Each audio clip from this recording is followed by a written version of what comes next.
KPK terbitkan surat penyidikan baru terhadap Edi. Apa relevansinya?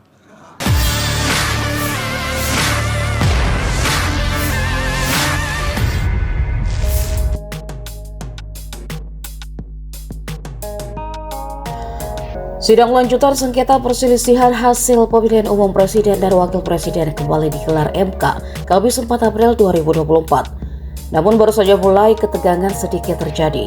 Ketua MK Soehartoyo sampai meminta agar peserta sidang bisa bersikap sopan di dalam ruangan. Pak Margarito, Muslim juga? Baik, oleh karena itu dimohon perkenannya yang mulia. Ketua. Itu yang pojok tangannya yang benar itu, jangan model kayak koboi ya. Terima kasih. Baik, yang mulia Bapak Ridwan Mansur untuk memandu lapas sumpahnya. Berawal ketika momen para saksi ahli dari Capres-Cawapres Prabowo Gibran hendak diambil sumpahnya, tim hukum Anies Baswedan Bambang Wijoyanto membahas soal berita dari KPK. Lalu dipertanyakan oleh Ketua MK terkait relevansinya dengan sengketa yang saat ini berlangsung.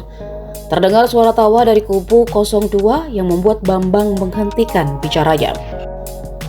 Bambang kemudian menegur pihak yang diduga dari arah 02 agar tidak mengeluarkan bahasa tak sopan.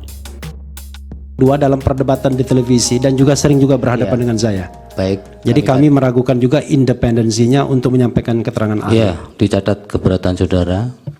Silakan para ahli maju ke depan. Majelis.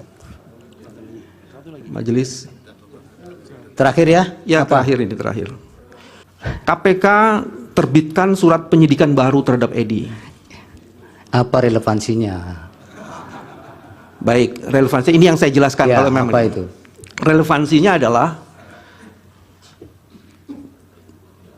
mohon majelis pernyataan-pernyataan tidak sopan dari sebagian orang itu relevansinya adalah Download Tribun X sekarang, menghadirkan lokal menjadi Indonesia.